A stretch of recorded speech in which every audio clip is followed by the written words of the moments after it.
जय हिंद साथियों, स्वागत है आप सभी लोगों का एक बार फिर से आपके अपने चैनल जनकवि स्टडी हब में। आशा करता हूं कि आप सभी लोग अच्छे होंगे, स्वस्थ होंगे और काफ़ी अच्छे से आप लोगों की प्रिपरेशन चल रही होगी। क्लास शुरू करें हम लोग, उससे पहले आप लोगों को एक सामान्य जानकारी देना चाहता हूं, जो भी हमारे द्वारा उत्तराखंड के कोर्स और जीएस के कोर्स चल रहे हैं उनके बारे में। आप लोग हमारे द्वारा एक तो आपका इकोनॉमिक्स का सबसे पहले जीएस में इकोनॉमिक्स बैच हमारा एक चल रहा है। ठीक है, इस बैच को आप लोग ज्वाइन कर सकते हैं। इकोनॉमिक्स बैच 2025 ये है हमारा। इसको ज्वाइन करने के लिए आपको क्या करना है, अपना नाम लिखना है, अपना डिस्ट्रिक्ट का नाम लिखना है और मुझे आप लोगों ने मैसेज छोड़ देना है इस नंबर पर 7618172369। ठीक है, इस नंबर पर आप लोग मुझे मैसेज छोड़ सकते हैं। उसके अलावा उत्तराखंड उत्तराखंड के लिए आपका एक बैच चल रहा है, जिस बैच को हमने नाम दिया है संस्कृति बैच। ठीक है, संस्कृति बैच नाम दिया है। और इस बैच के साथ आपको साथ में ही वर्ल्ड ज्योग्राफी भी पढ़ाई जा रही है। ठीक है, वर्ल्ड ज्योग्राफी भी इस बैच के अंदर करवाई जा रही है। तो आप लोग इस बैच को भी ज्वाइन कर सकते हैं। जो इकोनॉमिक्स बैच है इसकी फीस हमारी 500 रुपये है, और जो संस्कृति बैच है हमारा, ठीक है, जिसमें हम वर्ल्ड ज्योग्राफी को भी करवा रहे हैं, ठीक है, संस्कृत यूके का कल्चर प्लस वर्ल्ड ज्योग्राफी, तो उसका फीस जो है वो 400 रुपये है। सेम सी प्रोसेस आपको दोनों बैच को ज्वाइन करने के लिए करनी है, परंतु आपको जो बैच ज्वाइन करना होगा उसके लिए आपको उस बैच का नाम लिखना होगा। ठीक है, तो इतनी सी चीज़ आप लोग ध्यान रखेंगे। चलिए, इन सब चीज़ों को अलग रखते हैं और बात करते हैं। हमने आज टोटल 10 प्रश्न डिस्कस करने हैं हमारे। ठीक है, 10 प्रश्नों को हम लोग डिस्कस करेंगे जो कि आपके प्राचीन भारतीय इतिहास से हैं।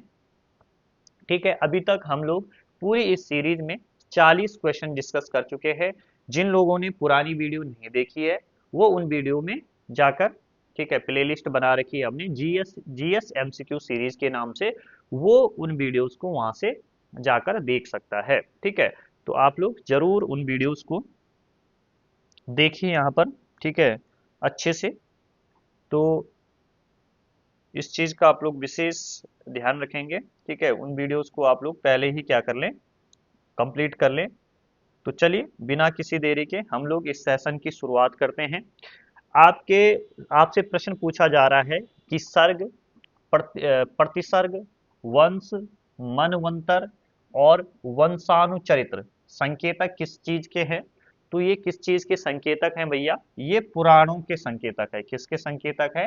पुराणों के ये संकेतक है। ये चीज आप लोगों को ध्यान रखनी है। सबसे पहले यहाँ पर आया है आपका सर्ग। ठीक है, तो सर्ग का जो अर्थ होता है वो होता है, ये आपका संबंधित है सृष्टि के पुराण से। किससे संबंधित है ये आपका? सृष्टि के पुराण से संबंधित है। दूसरा यहाँ पर आया है आपका प्रतिसर्ग। प्रतिसर्ग का जो अर्थ है, प्रतिसर्ग का अर्थ है प्रलय के बाद पुनर्सृष्टि से। ठीक है, प्रतिसर्ग का अर्थ क्या होता है? प्रलय के बाद, प्रलय के बाद पुनः सृष्टि के गठन से, सृष्टि के गठन से, गठन से, सृष्टि के गठन से कर लेना आप लोग इसे। ठीक है, उसके अलावा वंश से, यहाँ पर हमें देवता, इसमें देवताओं के वंश, देवताओं व ऋषियों के, ऋषियों के वंश की वंशावली, वंशावली का जिक्र मिलता है। ठीक, उसके अलावा मनवंतर, इसमें कल्प के महायुगों का वर्णन है। इसमें क्या है? कल्प के महायुगों का वर्णन का जिक्र है। ठीक है, उसके अलावा हम बात करें वंशाणु चरित्र की। ठीक है, वंशानुचरित्र में किस बात की जानकारी मिलती है भैया? तो इसमें राजवंशों की तालिकाएं दी गई है। वंशानुचरित्र में राजवंशों की तालिकाएं, तो आपसे पूछा जाएगा कि राजवंश की तालिकाएं कहाँ पर दी गई है? तो ये वंशानु चरित्र में दी गई है। तो ये आपका जो क्वेश्चन था, सर्ग क्या होता है, प्रतिसर्ग क्या होता है, वंश क्या होता है, मनवंतर क्या होता है, वंशानुचरित क्या होता है, ये मैंने आप लोगों को इस वीडियो में डिस्कस किया। ठीक है। उसके अलावा अगर आपसे पूछा जाए कि वेद त्रयी, एक चीज आप लोग नोट करके लिखोगे कि वेद त्रयी क्या होता है, कई बार ये क्वेश्चन पूछा जाता है। तो वेद त्रयी के अंदर आप लोगों को ध्यान रखना है, इसमें आपके 3 वेद शामिल हैं। और 3 वेद कौन कौन से हैं? आपका ऋग्वेद हो गया, ठीक है, आपका सामवेद हो गया, ठीक है, और आपका यजुर्वेद हो गया, आपका यजुर्वेद हो गया। ठीक है। तो ये 3 वेद जो है यहाँ पर इसके अंदर शामिल हैं। तो एक एक चीज जो है आप लोग इसको अच्छे से नोट डाउन करना। देखो भैया, मैं जान रहा हूँ कि इसमें व्यूज बहुत कम आ रहे हैं इन वीडियोस पे, लेकिन फिर भी मैं बना रहा हूँ क्योंकि कंपटीशन के नजरे से ये बहुत ही ज्यादा क्या है, महत्वपूर्ण है। जो छात्र इन वीडियोस को देखेगा वो डेफिनेटली उसके जीएस में क्या होगा, काफी सुधार होगा भैया। ठीक है, इसलिए इस सीरीज को आप लोग जरूर देखें। चलिए नेक्स्ट पर्सन की तरफ हम लोग बढ़ते हैं। नेक्स्ट पर्सन क्या है, अगला क्वेश्चन जो आपसे पूछा जा रहा है कि भारत के किस स्थल की खुदाई से लौह धातु के प्रचलन के प्राचीनतम प्रमाण मिले हैं? तो ये मिले हैं अतरंजी खेड़ा ने। ठीक है, अतरंजी खेड़ा ये जगह पड़ती है कहाँ पर, यूपी में। ठीक है, यूपी में है। ठीक है, तो ये आपका इसका सटीक आंसर हो जाएगा। अब देखो क्या क्या चीजें महत्वपूर्ण हमारे एग्जाम के दृष्टिकोण से यहाँ पर रहती है। सबसे पहले तो आप ये लिखिए भैया, हम किसके बारे में पढ़ रहे हैं, वैदिक सभ्यता के बारे में पढ़ रहे हैं। किसके बारे में पढ़ रहे हैं, वैदिक सभ्यता के बारे में पढ़ रहे हैं। अब वैदिक सभ्यता के बारे में हम लोग पढ़ रहे हैं, तो यो वैदिक सभ्यता का कालखंड आपसे पूछा जाता है पहले। ठीक है, वो वैदिक सभ्यता का जो कालखंड है वो सबसे पहले आपसे पूछा जाएगा। तो वैदिक सभ्यता का जो कालखंड है वो आप लोग बताओगे 1500 बीसी से लेकर 600 बीसी तक का। ठीक है। अब देखो जो ये अतरंजी खेड़ा है, ठीक है, तो ये लोहा की जो खोज है, जब लोहा लोहा धातु जो है पहली बार मानव को मिलती है, तो वही इस वैदिक सभ्यता को 2 भागों में बांटता है। ठीक है, पहला क्या है, आप लोगों को ध्यान रखना है, पहली चीज जो यहाँ पर आप लोगों के सामने आ जाती है, जो आपकी पहली, जो आपका एक 2 भागों में इसको बांटते हैं, एक है ऋग्वैदिक सभ्यता। ठीक है, एक आपकी ऋग्वैदिक सभ्यता और दूसरी है आपकी उत्तर वैदिक सभ्यता। उत्तर वैदिक सभ्यता। अब देखिए, जब तक लोहे की खोज नहीं हुई थी, ये क्या करेगा, लोहे की खोज 2 भागों में बांट देगा। लोहे की खोज से पहले का जो समय है, ठीक है, वो आपका कहलाया ऋग्वैदिक सभ्यता। और जो आपके लोहे की खोज के बाद का जो समय है वो उत्तर वैदिक सभ्यता। उसके अलावा यहाँ से आपसे कालखंड से भी इनके क्वेश्चन पूछे जाते हैं कि भैया कालखंड क्या रहा है। ठीक है, तो कालखंड के संदर्भ में आप लोगों को ध्यान रखना है, जो वैदिक सभ्यता का कालखंड है वो 1500 बीसी से लेकर, ठीक है, 1500 बीसी से लेकर 1000 बीसी तक का है। क्लियर है। और जो आपका उत्तर वैदिक सभ्यता का कालखंड है वो आपका 1000 बीसी से लेकर कब तक का है, 600 बीसी तक का है। ये चीज आप लोगों को ध्यान रखनी है।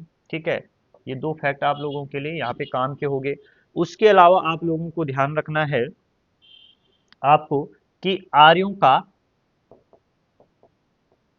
का मूल स्थान कहाँ है, आर्य आए कहाँ से थे। ठीक है, तो ये आपसे पूछा जाता है। तो आर्य जो आए हैं ये आए हैं मध्य एशिया से।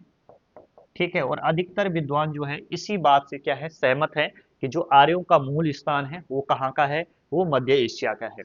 क्लियर है, इतनी बातें आप लोगों को समझ में आ रही है। ठीक है, जब आप लोग वीडियो देख लोगे तो भैया आप कमेंट बॉक्स में अपनी प्रतिक्रिया जरूर देना कि आपको ये क्लास कैसी लग रही है। ठीक है, और जो चैनल पे पहली बार आएंगे वो चैनल को जरूर भैया सब्सक्राइब कीजिएगा। ठीक है, तो आर्यों का जो मूल स्थान है वो कहाँ है, आपका मध्य एशिया है। और ये बात किसने कही है, ये बात कही है मैक्स मूलर ने। किसने कही है, मैक्स मूलर ने कही है। उसके अलावा जो आपसे पूछा जाएगा, ठीक है, कि ऋग्वेद किसके समान है, तो ऋग्वेद और आपका जो है एक ग्रंथ है जिंद अवेस्ता, ठीक है, कहीं पर आपको सिर्फ ये अवेस्ता देखने को मिलेगा, ठीक है। तो ऋग्वेद और जिंद अवेस्ता में आपकी क्या देखने को मिलती है, समानता देखने को मिलती है, ठीक है। जो आपका ऋग्वेद है वो जिंद अवेस्ता के समान है, या जिंद अवेस्ता जो है वो ऋग्वेद के समान है। ये जिंद अवेस्ता कहाँ का ग्रंथ है, तो ये आपका ईरानी ग्रंथ है, ठीक है, ईरानी ग्रंथ। एक एक चीज भैया देखो जो एग्जाम में पूछी जा सकती है, जितना एग्जाम में पूछा जा सकता है वो सारा का सारा मैं आपको कवर करवाने वाला करवा रहा हूँ, ठीक है। ऐसा नहीं कि मैंने क्वेश्चन लाया बताया जय श्री राम, ऐसा नहीं, ठीक है। बिल्कुल आपको डिटेल से आपको यहाँ पर जानकारी दी जा रही है। चलिए अगले प्रश्न की तरफ बढ़ते हैं अब, ठीक है। 43 नंबर का क्वेश्चन है भैया, देखिएगा आप लोग। ये प्रश्न क्या कह रहा है, किस उपनिषद का शाब्दिक अर्थ सफेद घोड़ा है, ठीक है। तो इसका आंसर क्या होगा, ठीक है, इसका आंसर जो होगा वो इनमें से कोई नहीं है, और इसका आंसर जो सटीक होगा वह होगा स्वतर श्वेता स्वतर उपनिषद, ठीक है। तो ये जो जानकारी हमें मिलती है वो कहाँ पे मिलती है, वो श्वेता स्वर उपनिषद के अंदर हमें मिलती है, ये चीज आप लोगों को ध्यान रखनी है, ठीक है। उसके अलावा अब देखेंगे हम लोग यहाँ पर जो चीजें मैं आप लोगों को बताने वाला हूँ, वो बताने वाला हूँ किसके बारे में, वैदिक साहित्य के स्रोत, ठीक है। तो आप लोग हेडिंग इस तरीके से डालोगे अपनी कॉपी में, वैदिक साहित्य के स्रोत लिखेंगे आप लोग, कहाँ कहाँ से हमें वैदिक साहित्यों के बारे में जानकारी मिलती है। तो एक चीज तो आप लोगों ने लिखनी है, ऋग्वेदिक साहित्य, ऋग्वेदिक साहित्य, और दूसरा आप लोगों ने लिखना है स्मृति, यहाँ पे लिख लेंगे स्मृति, जगह रह जाएगी हमारे पास करने के लिए, इस तरीके से जहाँ पे जितना मेरे को लग रहा है वहाँ पे मैं बता रहा हूँ। तो जो ऋग्वेदिक साहित्य की उत्पत्ति मानी जाती है ये देवी उत्पत्ति है आपकी, ठीक है। और इसके अंदर क्या क्या आते हैं, इसके अंदर आपके आएंगे, एक तो आएंगे आपके ब्राह्मण ग्रंथ, ठीक है, ब्राह्मण ग्रंथ इसके अंदर आते हैं, ठीक है। और दूसरा इसके अंदर वेद आते हैं, क्या आते हैं, वेद आते हैं। वेद कौन कौन से होते हैं भैया, एक तो इंट्रोडक्शन करा रहा हूँ, आगे आगे बहुत सारी डिटेल जानकारी देता हूँ। ऋग्वेद, ठीक है, ऋग्वेद हो गया, सामवेद हो गया आपका,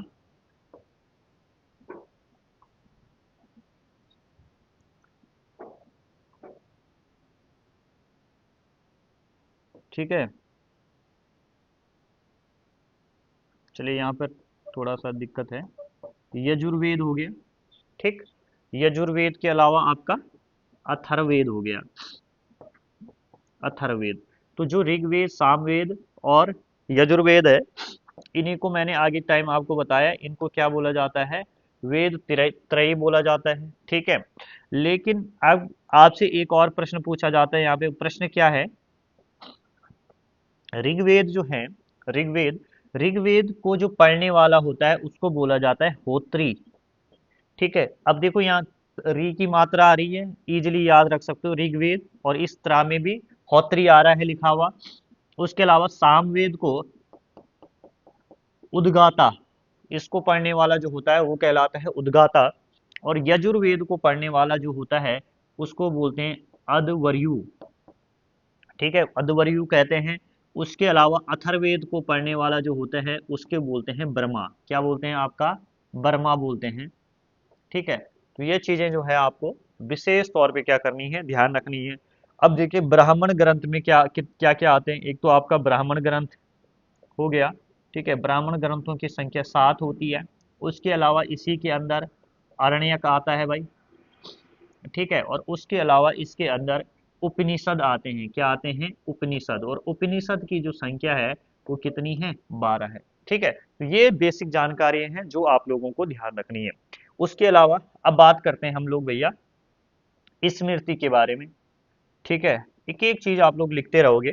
स्मृति के अंदर आते हैं वेदांग, क्या आते हैं, वेदांग आते हैं। वेदांग की संख्या 6 है, ठीक है। और उसके अलावा इसके अंदर आते हैं उपवेद, ठीक है, और उपवेद की संख्या कितनी है? 4 है। अब वेदांग कौन कौन से होते हैं ये आप लोग लिखेंगे मेरे साथ। शिक्षा, ठीक है, दूसरा कल्प, तीसरा व्याकरण, ठीक है, चौथा जो है वो है निरुक्त, ठीक, अगला है छंद, छंद होता है, और छठा है आपका ज्योतिष। ठीक है, शिक्षा, कल्प, व्याकरण, निरुक्त, छंद, ज्योतिष, ये वेदांग होते हैं। ठीक है, एक एक चीज आप लोग लिखोगे, ठीक है, लिखोगे, और उसके बाद आप लोग देखना कि भैया क्या आप लोगों का एक डाटा तैयार हो रहा है जीएस के अंदर। ठीक है, 1000 क्वेश्चन तक कराऊंगा जब तक आपका लोअर पीसीएस, अपर पीसीएस, ये सारे एग्जाम होते हैं। ठीक है, ये मेरा आपसे वादा है, और देखना आपको, आप लोग कितना आपको इस चीज से फायदा होता है। ठीक है, चलिए आगे देखिए, उपवेद की अगर हम बात करते हैं, उपवेद कितने हैं? 4 हैं। ठीक है, जो ऋग्वेद का उपवेद होता है उसको बोलते हैं आयुर्वेद। क्या बोलते हैं? आयुर्वेद होते हैं। जो इसके प्रवर्तक हैं, ठीक है, आपसे प्रवर्तक भी पूछे जा सकते हैं, जो इसके प्रवर्तक हैं वो कौन है? प्रजापति हैं। कौन है? प्रजापति हैं। ठीक है, उसके अलावा आपको ध्यान रखना है, जो आपका सामवेद ये है, यजुर्वेद है, उसका उपवेद होता है धनुर्वेद। ठीक है, धनुर्वेद। तो धनुर्वेद के जो प्रवर्तक हैं वो कौन है आपके? वो हैं आपके विश्वामित्र। ठीक, उसके अलावा बाद आता है आपका गंधर्व वेद। ठीक है, और गंधर्व वेद के जो प्रवर्तक हैं वो हैं नारद। ठीक है, और उसके बाद आता है आपका शिल्प वेद। शिल्प वेद के जो प्रवर्तक हैं वो है विश्वकर्मा। कौन है? विश्वकर्मा है। क्लियर है? तो ये जितनी जानकारी आप लोग स्क्रीनशॉट भी ले सकते हैं, मैं साइट हट जाता हूँ। ठीक है, तो आसानी से आप लोग इनको देख लीजिए। ठीक है, एकदम बढ़िया से आप लोग इस डाटा को तैयार कर लेना भैया। ठीक है, इस चीज को आप लोग लिखते रहना। ठीक, चलिए इसके बाद हम लोग 3 क्वेश्चन हम लोगों के डिस्कस हो चुके हैं, आगे बढ़ते हैं। आगे जो क्वेश्चन है,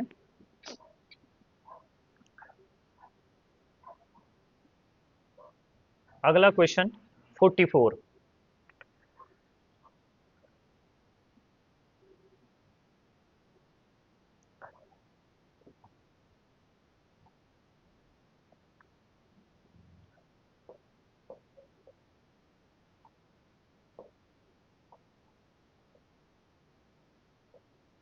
चलिए अगले क्वेश्चन की हम लोग यहाँ पर बात करने वाले हैं, चर्चा करने वाले हैं, तो देखेंगे आप लोग कलर कौन सा सही रहेगा। रेड ही ठीक है।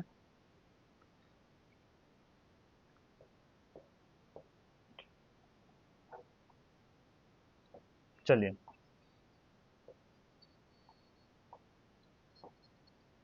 अच्छा चलिए देखते हैं। अगला क्वेश्चन क्या है? सत्यकाम जबाल की कथा। सत्यकाम जबाल की कथा जो अन्यव्यायी माँ होने के लांछन को चुनौती देती है, उल्लेखित है। तो किस में उल्लेखित है भैया ये आपका?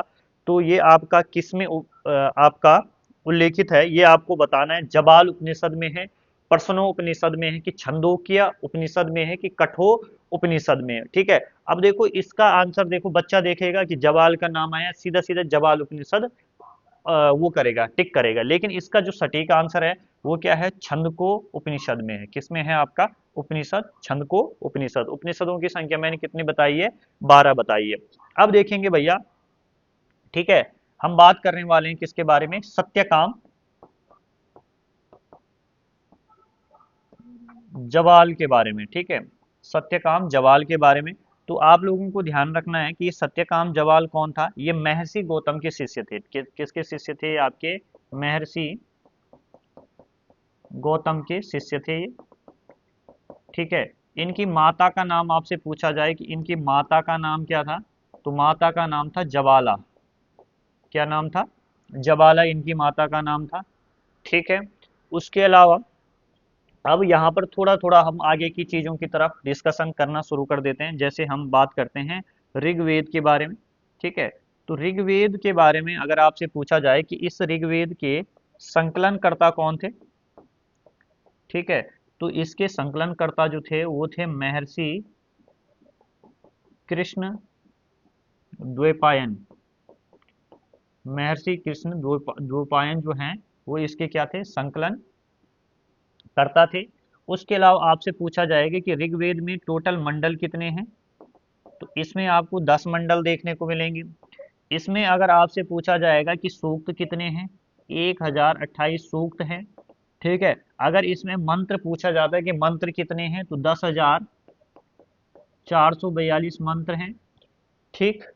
उसके अलावा आप टोटल 10 मंडल में सबसे पहली बात आप लोगों को ध्यान रखना है कि आपके 2 से 7 तक जो मंडल हैं वो गोत्र मंडल कहलाते हैं। कौन से मंडल कहलाते हैं, गोत्र मंडल कहलाते हैं, ठीक है। और 2 से 7 तक मंडल जो हैं वो ऋषियों के नाम से, ऋषियों द्वारा उनकी रचना की गई है, ठीक है।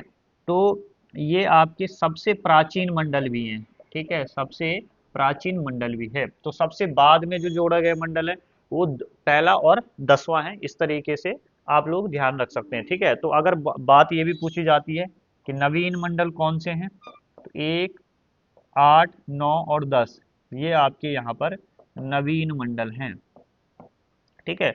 तो आपसे जिस तरीके के प्रश्न पूछे जाएंगे उस तरीके से अब आप चीज़ों को टैकल कर सकते हो।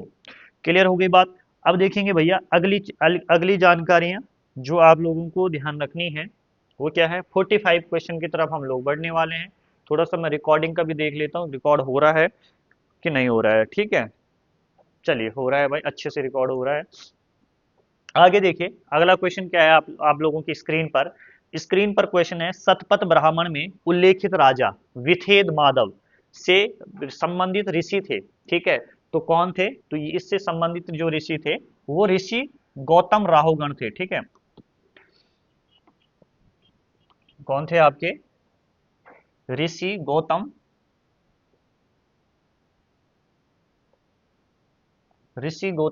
राहुगण थे, ठीक है। तो अब देखना भाई, ये जो विदेत माधव राजा है ना, विदेत माधव, इसके बारे में थोड़ा सा मैं आप लोगों को जानकारी देना चाहता हूँ। तो ये आपके जो ये राजा था ये आपका सरस्वती नदी के आसपास आसपास इसका निवास स्थान था, ठीक है। अब देखिए यहाँ पर क्या होता है, तो ये राजा विदेत माधव, एक बार क्या होता है कि वैसा, एक लिखा है कहानियों में कि वैसा वैसावनर नामक अग्नि का उत्पत्ति होती है, ठीक है, आती है वैसावनर अग्नि जो है। तो ये राजा उस अग्नि को पी जाता है, ठीक है, ऐसा कहानियों में कहा गया है, ठीक है। तो वो जब ये राजा उस अग्नि को पी जाता है तो ये क्या करता है, घृत, जैसे ही घृत बोलता है तो वो अग्नि अग्नि इसके मुंह से छूट जाती है, ठीक है। और जब वो अग्नि इसके मुंह से छूट जाती है तो ये वो नदी बहुत ही क्या करती है, प्रलय मचाती है। वो जो अग्नि है वो बहुत ही प्रलय मचाती है, और विभिन्न जितनी भी नदियां हैं, ठीक है, उनके जल को वो अग्नि सोख लेती है, ठीक है। और फाइनली ये जो अग्नि है ये हिमालय की तरफ, ठीक है, हिमालय की तरफ जाती है, और हिमालय से एक नदी निकलती है सदा नीरा, ठीक है, सदा नीरा नदी निकलती है। तो उस नदी का जल जो है वो ये जो अग्नि है वो उसको नहीं सोख पाती है, ठीक है, उस जल को नहीं सोख पाती है, ठीक है। जिसके बाद ये राजा विदेत माधव उस अग्नि से प्रश्न पूछता है कि भैया अब आप ये बताइए कि मुझे अपना निवास स्थल कहाँ पर बनाना है। तो वो कहता है कि तुम्हें अपना जो निवास स्थल है वो सदा नीरा नदी के पूर्व में बनाना है। तो इससे संबंधित ये प्रश्न था आपका, ठीक है, जिसकी जानकारी हमें सतपथ ब्राह्मण से मिलती है, ठीक है। अब देखिएगा कुछ जानकारी है जो आप लोगों को लिखनी है। ऋग्वेद के बारे में पढ़ा रहा था मैं, सीक्वेंस से आप लोगों को बता, एक्स्ट्रा फैक्ट भी बताते जा रहा हूँ जो जो आपके एग्जाम के लिए इंपॉर्टेंट है, ठीक है। तो सबसे पहले आप लोग देखिए यहाँ पर ऋग्वेद की, आपसे पूछा जाएगा ऋग्वेद की सर्वाधिक पवित्र नदी, तो आप कहेंगे कौन सी है, सरस्वती है। कौन सी है, सरस्वती है। और इस नदी को यहाँ इसमें क्या कहा गया है, नदी तमा कहा गया है, नदी तमा माते तमा, ठीक है, नदी तमा माते तमा किसको कहा गया है, सरस्वती नदी को कहा गया है, ठीक है। उसके अलावा आपसे पूछा जाएगा कि यमुना नदी का कितनी बार उल्लेख हुआ है ऋग्वेद में, तो 3 बार, ठीक है। अगर आपसे पूछा जाता है कि गंगा नदी का 1 बार उल्लेख हुआ है, ठीक है। उसके अलावा सबसे प्रसिद्ध देवता कौन थे, इंद्र, इंद्र का जो उल्लेख हुआ है 250 बार हुआ है, ठीक। उसके बाद आपको अग्नि का ध्यान रखना है कि अग्नि का जो उल्लेख हुआ है वो कितनी बार हुआ है, 200 बार हुआ है। अगर सबसे ज्यादा उल्लेख देखने को मिलता है तो पिता शब्द का भी बहुत बार उल्लेख मिलता है, और पिता शब्द का 335 बार इसमें उल्लेख हुआ है, ठीक है। उसके अलावा एक वाक्य जो है ऋग्वेद से लिया गया है, ठीक है, ऋग्वेद से एक वाक्य लिया गया है, अस्तु माँ सद गम्य, ठीक है, ये आपका कहाँ से लिया गया है, ऋग्वेद से लिया गया है, ठीक। उसके अलावा अब मैं आप लोगों को एक बहुत महत्वपूर्ण जानकारी देने वाला हूँ, वो है मंडल, ठीक है। और मंडल कहाँ से, जैसे आपका जो ऋषियों के नाम पर मंडल हैं उनकी जो द्वितीय मंडल है, ठीक है, उसके आपसे अगर रचयिता पूछे जाते हैं तो गिरित संबंध है, ठीक। आपसे तृतीय मंडल बहुत इंपॉर्टेंट हो जाता है, पूछा जाता है तृतीय मंडल की रचना किसने की, तो ये की है भैया विश्वामित्र ने, किसने की है, विश्वामित्र ने की है। उसके अलावा चौथा मंडल की जो रचना है वो किसने की है, वामदेव ने की है, ठीक। उसके अलावा पांचवा मंडल जो है ये किसने इसकी रचना की है, अत्रि ने हो गई, ठीक है। उसके अलावा आपको छठा मंडल ध्यान रखना है, छठा मंडल आपका भारद्वाज ने किया है भाई, भारद्वाज, ठीक। सातवां मंडल सातवां मंडल जो रचा है वो वशिष्ठ ने इसकी रचना की है। आठवां आठवां कण्व ऋषि व अंगरीष ने, ठीक है। अब याद करवा भी दूंगा, इसको टेंशन मत लेना, ठीक है। याद कैसे करवाऊंगा अभी आप लोग देखना, ठीक है। तो यहाँ पर देखना द्वितीय, ठीक है, द्वितीय गिरत संबंध, ठीक है, द्वितीय गिरत संबंध यानी कि दो की बात हो रही है, ठीक है। और आप लोग ज्ञान है गिरत गिरत गिरत का गिरत से आप लोगों को ध्यान आ रहा है कि गिरत से क्या गाए जाते हैं, गिरत, गिरत मतलब गाना, ठीक है, गिरत इस तरीके रिलेट करना। और आप लोगों ने देख लिया होगा कि जब गाना अच्छा गाया जाता है ना तो दो लोग रिलेट कर सकते हैं, आप दो लोग मिलके ही, एक मेल एक फीमेल ही अच्छा गाना गा सकते हैं, दो मंडल, ठीक है। तृतीय मंडल विश्वामित्र, ठीक है, ये तो इजीली याद रह जाता है, इसको इसके लिए किसी प्रकार की ट्रिक की जरूरत नहीं है। और इसमें आपका गायत्री मंत्र का उल्लेख भी मिलता है, गायत्री मंत्र का उल्लेख, ठीक है। पूछा जाएगा आपसे कि गायत्री मंत्र का उल्लेख कहाँ पर देखने को मिलता है, तृतीय मंडल में देखने को मिलता है। उसके बाद चौथा मंडल जो है, ठीक है, चौथा से वामदेव, आप लोग ध्यान रखना। पांचवा चौथा, ठीक है, चौथा आपका वामदेव हो गया, ठीक है। तो वामदेव अगर आप लोग देखें, चार है, चार मंडल, यहाँ पर आपको कितने अक्षर, 1 2 3 4 अक्षर देखने को मिल रहे हैं, ठीक है। अब उसके अलावा पांचवा पांचवा आप ध्यान रखना अत्रि, ठीक है, अत्रि, ठीक है, अत्रि। और छठा आपका क्या हो गया, भारद्वाज, ठीक है। उसके बाद सातवां आप लोग ध्यान रखेंगे वशिष्ठ, ठीक है, वशिष्ठ। वशिष्ठ में देखो सा शब्द आपको किस में देखने, बीच में देखने को मिल रहा है, वशिष्ठ, सा, सात से सातवां, और यहाँ पे आपका वशिष्ठ, आठवां आप और आठवां और आप और अंग्रेज, ठीक है। तो इस तरीके से आप लोग इसे ध्यान रख सकते हो, ठीक है। अगर दो दो चार आपको याद हो जाते तो बाकी आप अच्छे से वहां पे ट्रैक कर सकते हो चीजों को। चलिए अगला प्रश्न देखेंगे हम लोग, 46वां क्वेश्चन है हमारा, सतपथ, अच्छा ये हो गया। 46वां देखिए, पूर्व वैदिक आर्यों का धर्म प्रमुखता था, ठीक है, पूर्व वैदिक जो आर्य थे उनके धर्म में क्या बातें थी, ठीक है, तो क्या करते थे वो लोग, तो प्रकृति पूजा और यज्ञ, ठीक है, ये ऑप्शन नंबर जो आप लोगों को दिखाई दे रहा है यहाँ पर, प्रकृति पूजा, सी जो है, प्रकृति पूजा और यज्ञ में ये लोग विश्वास रखते थे। उसके अलावा अब देखिए भैया, अब हमने ऋग्वेद के बारे में जितनी चीजें देखनी थी वो देख ली है, उसके बाद जो हम लोग चीजें देखने वाले हैं वो देखने वाले हैं सामवेद के बारे में। तो हेडिंग डालेगा आप लोग सामवेद, ठीक है। सामवेद का जो उपवेद है, कई बार पूछ लिया जाता है, तो वो आपका गंधर्व वेद है। ठीक है, क्या है आपका? गंधर्व वेद है। ठीक है, इस सामवेद को ही भारतीय संगीत का भारतीय संगीत का जनक कहा जाता है। आप लोग देखते हो इस चीज को भी। अगर हम बात करें इसकी शाखाएं, शाखाएं कितनी है? तो शाखाएं 3 हैं इसकी। एक है आपकी कोथुम, ठीक है, दूसरा आपकी रणैनिया, और तीसरी आपकी जैमनिया। ये इसकी शाखाएं हैं। ठीक है, अगर आपसे पूछा जाता है कि इसके भाग कितने हैं, भाग, शाखाएं अलग होती है, भाग भाग दो है। एक है पूर्वाचरिक, पूर्वाचरिक, और दूसरा है उत्तराचरिक। ठीक है, ये इसके भाग हो गए। उसके अलावा इसके ब्राह्मण ग्रंथ पूछे जाते हैं कि ब्राह्मण ग्रंथ कौन कौन से हैं इसके। ठीक है, डिटेल बता रहा हूँ भैया, कितना डीप भी क्वेश्चन बन जाए। ठीक है, तो आप वहां पे अटको नहीं। ठीक है, तो आप इसके 4 ब्राह्मण ग्रंथ है। एक है पंचविश, षडविश हो गया। ठीक है, उसके अलावा जैमिनीय हो गया, जैमिनीय, और एक आपका छंदोक्य हो गया। ठीक, उसके अलावा आप लोगों से एक चीज आप लोग नोट करके लिख सकते हो यहाँ पर। वो चीज है आपका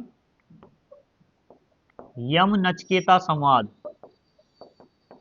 यम नचकेता संवाद किस उपनिषद में देखने को मिलता है? कठोपनिषद में देखने को मिलता है भाई। ये कठोपनिषद पूछा गया क्वेश्चन है ये। ठीक है, और इसमें आप लोगों को ध्यान देखना है, ये आपका किसका भाग है? यजुर्वेद, यजुर्वेद का ये भाग है। ठीक है, तो यजुर्वेद में आप लोग ध्यान रखना है ये किसका है? कठोपनिषद, ध्यान रखना। इसको थोड़ा सा मैं मिटा देता हूँ।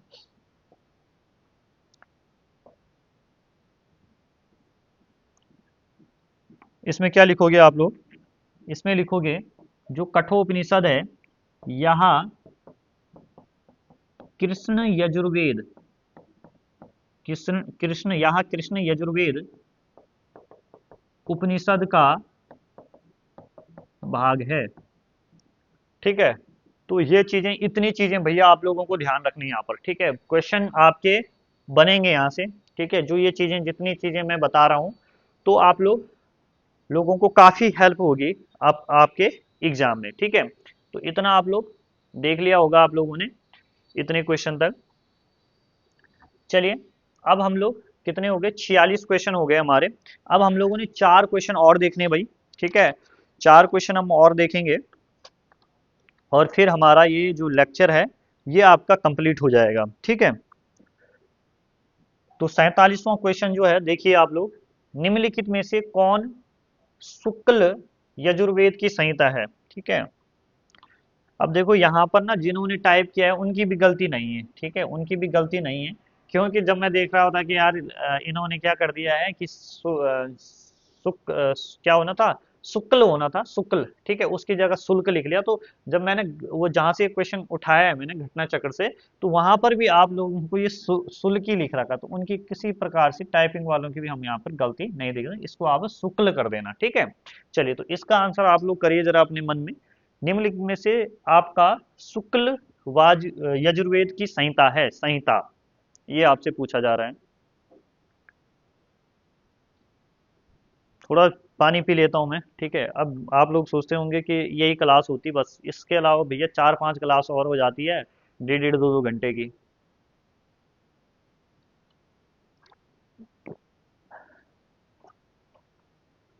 चलिए, अब देखो यहाँ से जितने भी आपके क्वेश्चन बन सकते हैं वो आपके मैं यहाँ पर बताऊंगा। निम्नलिखित में से कौन यजुर्वेद की संहिता है? तो ये आपकी बाज सनेही है। ठीक है, कौन है? बाज सनेही है, जो कि आपका पद्य शैली में लिखी गई है। किस शैली में लिखी गई है? आपका पद्य शैली में लिखी गई है। ये चीज आपको ध्यान रखनी है। ठीक है, अब हम यहाँ पर देखने वाले हैं यजुर्वेद के बारे में। ठीक है, तो चीजें किसके बारे में देखने वाले हैं? यजुर्वेद के बारे में देखने वाले हैं। यजुर्वेद के बारे में आप लोगों को ध्यान रखना है कि ये आपकी गद्य और पद्य दोनों में है। ठीक है, उसके अलावा इसके आपसे पूछे जाएंगे कि इसके भाग कितने हैं।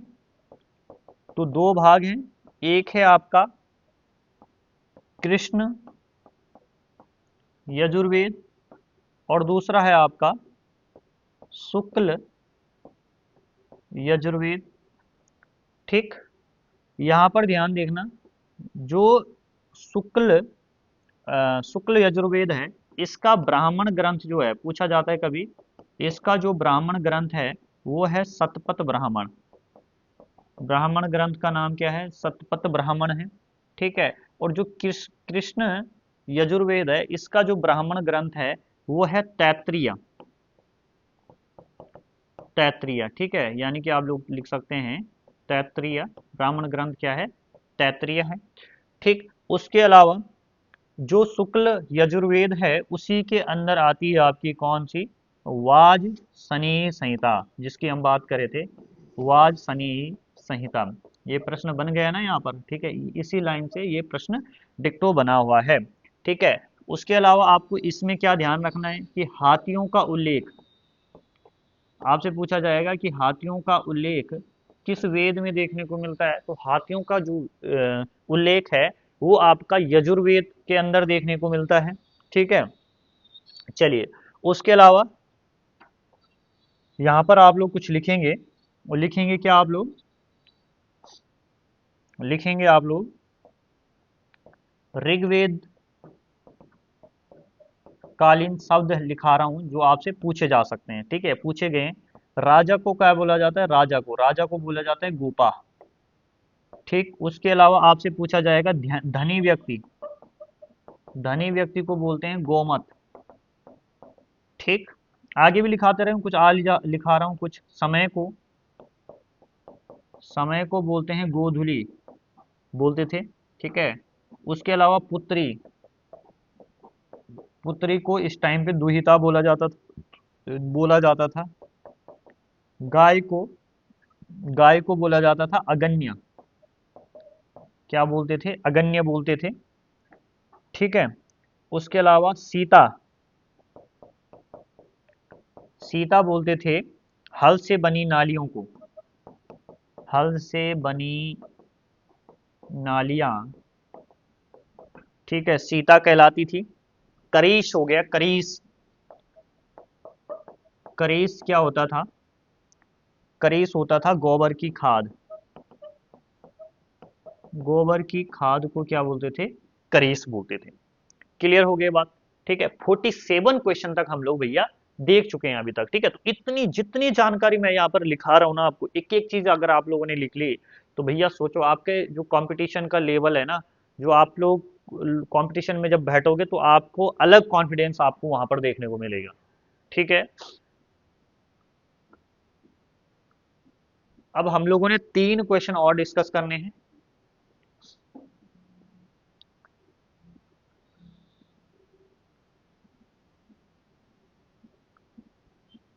47 तक हो गया है। चलिए, अगला क्वेश्चन देखिए। उपार्जन हेतु, ठीक है, जीविका उपार्जन हेतु वेदांग को पढ़ाने वाला अध्यापक क्या कहलाता था? ठीक है, जीविका उपार्जन हेतु वेदांग को पढ़ाने वाला जो अध्यापक होता था वो क्या कहलाता था? ठीक है, तो वो क्या कहलाता था? उपाध्याय कहलाता था। क्या कहलाता था भाई? उपाध्याय कहलाता था वो। ठीक है, अब हम यहाँ पर देखने वाले हैं किस वेद के बारे में? आपका अथर्ववेद के बारे में। ठीक है, तो अथर्ववेद के बारे में हम लोग यहाँ पर देखते हैं। ठीक है, तो अथर्ववेद के अंदर क्या क्या चीजें हैं? आंसर इसका उपाध्याय हो गया। ठीक है, और देखने वाले हम किसके? अथर्ववेद के बारे में। ठीक है, अथर्ववेद, अथर्ववेद को ही आपका वर्म वेद भी कहा जाता था। आपसे पूछा जाएगा कि वर्म वेद किसको कहते हैं, तो वर्म वेद जो है आपका, वो आपका अथर्ववेद को ही कहते हैं। ठीक है, इसमें क्या क्या किस चीज की देखो प्रधानता देखने को मिलती है, तो आपको इसमें देखने को मिलेगा वशीकरण। वशीकरण की बात होती है इसमें। इसमें आप लोगों को देखने को मिलेगा जादू टोना। ठीक है, जादू टोना आप लोगों को यहाँ पर देखने को मिलेगी का वर्णन। ठीक है, भूत प्रेतों, ठीक है, और औषधियों, ठीक है, औषधियों का संबंधी जो मंत्र हैं वो आप लोगों को इसमें देखने को मिलेंगे। ठीक है, इसी में आपका राजा परीक्षित का उल्लेख आप लोगों को देखने को मिलता है, राजा परीक्षित का उल्लेख। ठीक, यहीं पर राजा परीक्षित को आपका मृत्यु लोक का देवता कहा गया है। ठीक है, मृत्यु लोक का देवता। आपसे पूछा जाएगा कि मृत्यु लोक का देवता किसे बोलते हैं, तो वो आपका परीक्षित को बोलते हैं। कुरु वंश से संबंधित है, कौरव वंश से संबंधित है ये। उसके अलावा आपको ध्यान रखना है काशी का उल्लेख, काशी का उल्लेख। ठीक, यहाँ पर देखने को मिलता है। उसके अलावा भैया एक बहुत महत्वपूर्ण टर्म है जो जानकारी है, नोट करके लिख लेना है इसको। ठीक है, और नोट करके क्या लिखना है, सभा व समिति को अथर्ववेद में प्रजापति की दो पुत्रियां कहा गया है, दो पुत्रियां कहा गया है। ठीक है, तो ये आप लोग जरूर यहाँ पर क्या करिएगा, लिख लीजिएगा, नोट कर लेना इतनी चीज़ों को। ठीक है, चलिए अब इसके बाद आप लोग स्क्रीनशॉट लेना चाहते हैं तो ले लीजिए इसका। ठीक है, फिर हम लोग आगे बढ़ते हैं। स्क्रीनशॉट इसलिए बोल रहा हूँ ना, बहुत सारे बच्चे आपके रजाई के अंदर से भी क्लास देखते हैं, फिर बोलते हैं सुबह नोट डाउन कर लेंगे या फिर फोन से ही देख लेंगे, तो इसलिए। अच्छा, अगला क्वेश्चन देखिए, उस जनपति उस जनपति का नाम बताइए। ठीक है, बतलाइए जो ऋग्वेदिक आर्यों के पंचजन से संबंधित नहीं है। ठीक है, तो कौन सा नहीं है, तो वो आपका जो नहीं है वो नहीं है आपका किकट। कौन सा नहीं है, किकट नहीं है, बाकी के सारे यहाँ पर आपके संबंधित है। तो यहाँ पर आप लोग देखेंगे कि पंचजन में कौन कौन शामिल थे। सबसे पहली बात तो ये ध्यान रखनी है, पंचजन। ठीक है, तो पंचजन में आप लोगों को जो लोग शामिल थे, जो कबीले शामिल थे, उनमें सबसे पहले आता है आपका यदु। ठीक है, दूसरा है पुरु, अनु भी शामिल था। ठीक है, यदु पुरु अनु ये शामिल थे। उसके अलावा तुर्वसु भी शामिल था, तुर्वसु। और एक है आपका दुर्व्यू। ठीक है, ये आपके इसमें शामिल थे। अच्छा, उसके अलावा आप लोग ध्यान देना, अब थोड़ा सा सभा और समिति का जिक्र आया था, उनके बारे में थोड़ा सा देख लेते हैं। यहाँ पर सभा और समिति की क्या कहानी है।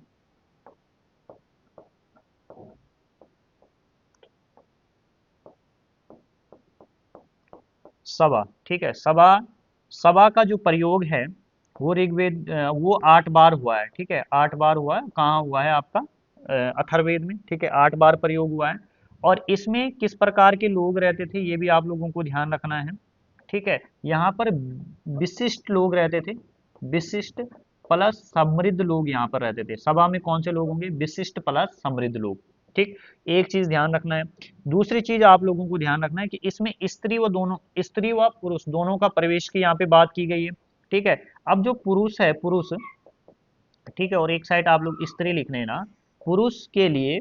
ठीक है, पुरुष के लिए यहाँ पर सबम संयम शब्द प्रयुक्त हुआ है। सबे नहीं, माफ कीजिएगा, सबे शब्द क्या हुआ है, सबे शब्द प्रयोग किया गया है। और जबकि स्त्री के लिए यहाँ पर सभावती शब्द प्रयोग किया गया है। ये भी आप लोगों को ध्यान रखने योग्य बात हो जाती है। उसके अलावा समिति की बात करें, समिति, इसका 9 बार उल्लेख हुआ है, 9 बार उल्लेख हुआ है आपका। और इसमें साधारण व्यक्ति भी क्या कर सकते थे, साधारण व्यक्तियों की एंट्री भी संभव थी, साधारण व्यक्ति की एंट्री भी संभव थी इसमें। ठीक है, ये चीज आप लोगों को ध्यान रखनी है। इतना हो गया। चलिए अब लास्ट क्वेश्चन है आज का। ठीक है, इसको आप लोग देख लेना। अब बताना भाई आप लोग जरूर, जो इस क्लास को देखेगा, कि किस हिसाब से आप लोगों की क्लास लग रही है और क्या ये क्लासेस आप लोगों के लिए बेनिफिशियल है। हाँ, जहाँ तक मैं देख पा रहा हूँ व्यूज तो कम आ रहे हैं, लेकिन व्यूज कम आने के पीछे बहुत सारी चीजें, बहुत सारी वजह है। ठीक है, थोड़ा सा जीएस कम पढ़ता है उत्तराखंड का बच्चा, बाहरी चैनलों से ज़्यादा पढ़ता है, लेकिन भूल जाता है कि भैया उत्तराखंड के एग्जाम है तो उत्तराखंड के अगर टीचरों से पढ़ेंगे तो ज़्यादा बेटर रहेगा, पैटर्न का पता होता है। दूसरी बात क्या है, दूसरी बात आजकल बच्चे बिल्कुल लाइब्रेरियाँ खाली हो चुकी है, कोचिंग सेंटर खाली हो चुके हैं आजकल। कनिष्ठ सहायक के बाद जो पेपर हैं झटके लगे हैं बच्चों को, ठीक है, तो वो झटकों से थोड़ा सा उबरने में टाइम लगेगा, 1 डेढ़ महीने फिर करनी तैयारी। तो यार यही टाइम होता है जब दुनिया सोई रहती है ना, तब अगर आप पढ़ रहे हो तो वहीं पर आप कंपटीशन में आगे बढ़ जाते हो, ठीक है। वो बच्चा है जो कनिष्ठ सहायक के पेपर के बाद हताश निराश होके सो गया रजाई के अंदर, कुछ नहीं मेरी बस की, मैं चलता हूँ, लोड ये उठाया, बैग उठाया, चल दिए अपना, ठीक है, प्राइवेट नौकरी की तरफ। एक वो बच्चा है जो लगा रहेगा, ठीक है भैया, आप भी जानते हो सरकारी सरकारी होता है जो सच्चाई है, और प्राइवेट प्राइवेट नौकरी है, ठीक है, इस चीज को आप लोग मान के चलिए। आगे देखिए, अब हम लोग बात करने वाले हैं उपनिषद काल के राजा अश्वपति शासक थे। अश्वपति कहाँ उस उपनिषद काल में जो अश्वपति है वो कहाँ के शासक थे, तो सीधा सीधा आप लोगों को ध्यान रखना है, वो आपके केकई के शासक थे, ठीक है, केकई प्रदेश है वहां का, ठीक है। अच्छा, यहाँ पर आप लोगों को ध्यान रखना, सभा में हम लोगों ने दो चीज डिस्कस कर ली थी, सभा समिति देख ली थी हम लोगों ने। अब हम लोग यहाँ पर देखने वाले हैं वित्त के बारे में, ठीक है। वित्त का 122 बार प्रयोग हुआ है, ठीक है, ऋग्वेद के अंदर 122 बार प्रयोग है। उसके अलावा इसमें ध्यान रखना, ये आपकी एक विशिष्ट संस्था थी, विशिष्ट संस्था ये थी, और जिसमें आपके कौन शामिल होते थे, वृद्ध प्लस विद्वान लोग यहाँ पर शामिल होते थे, ठीक है। उसके अलावा अगर आपसे पूछा जाए कि राजा को टैक्स कितना दिया जाता था, तो 1/16वां भाग, ठीक है, प्रत्येक व्यक्ति को अपनी आय का 1 अपनी आय का कितना भाग राजा को टैक्स देना होता था, 1/16वां भाग टैक्स देने होता था। आपसे पूछा जाएगा कि चार वर्णों का उल्लेख,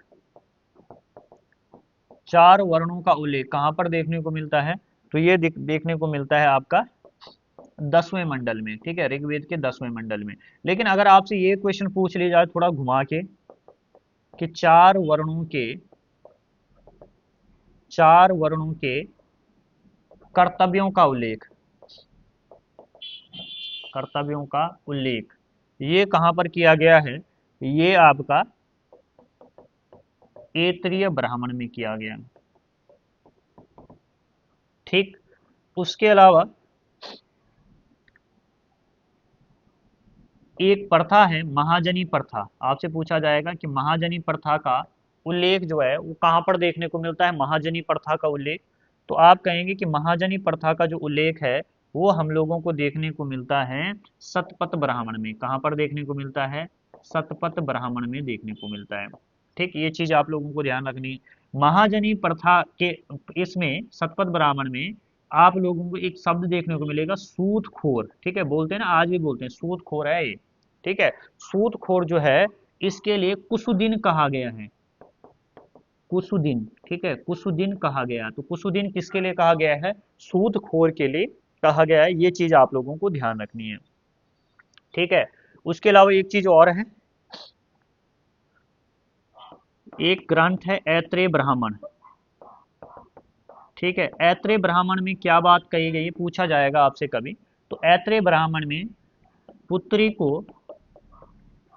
पुत्री को समस्त दुखों का स्रोत कहा गया, समस्त दुखों का स्रोत कहा गया है,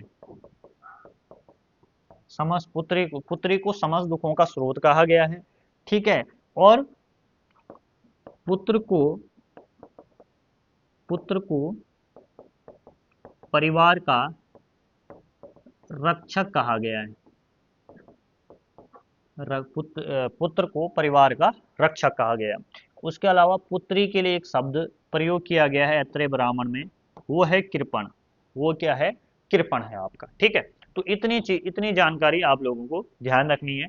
अच्छा, ये आपके 50 क्वेश्चन तक हो गए भाई अभी तक, ठीक है, और 6 वीडियो लगभग ये हमारे आ चुके हैं, ठीक है, 6-7 वीडियो जितने भी होंगे वो हम लोगों के अभी तक आ चुके हैं। 50 क्वेश्चन तक हम लोगों ने यहाँ तक डिस्कस कर लिए हैं, और जीएस में मैंने 1000 एमसीक्यू, ठीक है, जब तक आपके एग्जाम नहीं आते हैं 1000 एमसीक्यू का मैंने टारगेट रखा हुआ है कि मैं 1000 एमसीक्यू, उसमें व्यूज आए चाहे 1000 एमसीक्यू के एमसीक्यू मैं आप लोगों को यहाँ पर करवाऊंगा। ठीक है, तो ये हमारी एक मुहिम है, एक प्रयास है कि जो बच्चा है, ठीक है, अगर वो जीएस में पिछड़ रहा है, ठीक है, तो हम उसको जीएस में आगे लाने का काम करेंगे। धन्यवाद।